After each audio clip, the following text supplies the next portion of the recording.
अक्रम tell जब आए, नई कहानी लाए, चलो नई दुनिया में जाकर नए दोस्त बनाए। अक्रम टेल जब आए।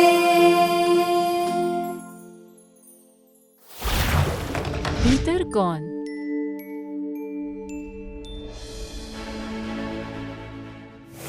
रिया स्कूल जाने के लिए तैयार हो रही थी। तभी उसकी बहन मार्गी कमरे में आई। रिया, ऐसी हेयर स्टाइल तो ध्वनि दीदी बनाती है। हाँ तो क्यों, मुझे सूट नहीं कर रही? नहीं, बिल्कुल भी नहीं। ध्वनि दीदी की तरह कपड़े तो पहनती है, आज उनकी तरह हेयर स्टाइल भी बना ली। हाँ, हद करती है तू तो। रिया को तो जैसे मार्गी के गुस्से का कोई असर ही नहीं हुआ। मुझे तुम्हारे लेक्चर में कोई इंटरेस्ट नहीं। वैसे भी मैं बहुत लेट हूँ। आज टीचर हमें नए ड्रामा के बारे में बताने वाली है। बाय। बैग उठाकर रिया बस स्टॉप की तरफ भागी। वहाँ एक गरीब स्त्री जमीन पर अपने बच्चे को लेकर बैठी थी। थोड़ी देर बाद उसने रिया से पूछा, बहन, कितने बजे है? ये बस क्यों नहीं आई अभी तक?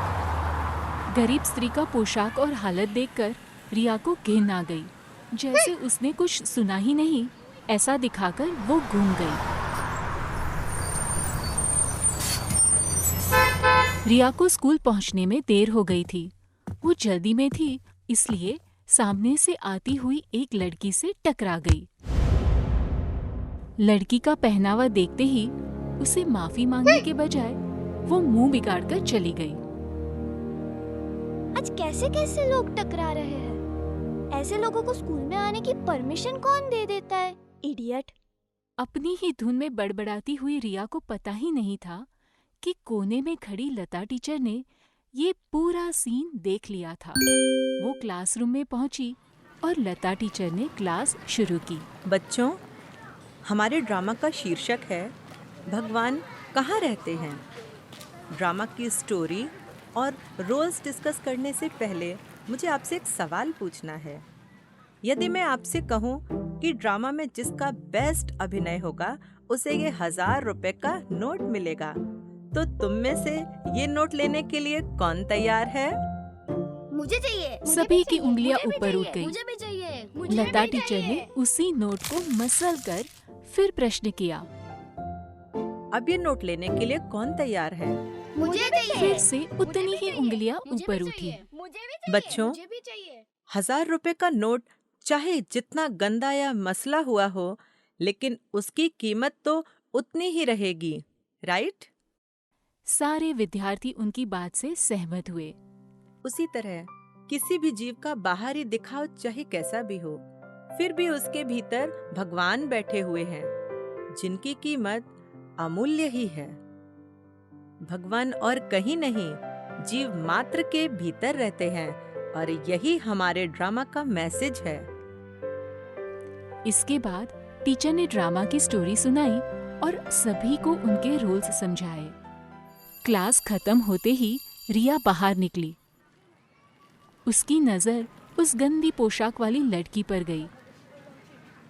लता टीचर उस लड़की से बात कर रही थी। परफेक्ट कॉस्ट्यूम ध्वनि, all the best for the drama. Thank you ma'am. ध्वनि ने मुस्कुराकर कहा। रिया के तो आश्चर्य का ठिकाना ना रहा। ध्वनि दीदी, आप? मैंने तो आपको पहचाना ही नहीं। सुबह मेरा धक्का आपको लग गया था। I am so sorry. Dhwani ने मुस्कुराकर कहा, it's okay Riya, no problem. That means मेरा मेकअप भी जोरदार था। ऐसा कहकर ध्वनि दीदी चली गई। लता टीचर ने इस मौके का फायदा उठाया और कहा, रिया, जब तुम्हें ध्वनि दीदी की सही पहचान हुई, तब तुम्हारी उनकी तरफ दृष्टि बदल गई और तुम्हें अपनी गलती समझ में आई, है ना? रिया ने लता टीचर की ओर देखकर कहा, हाँ टीचर।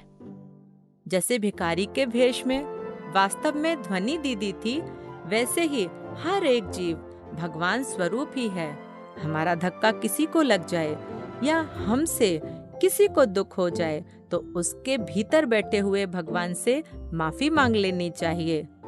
समझ में आया तुम्हें? रिया ने टीचर की बात स्वीकार करते हुए हाँ कहा।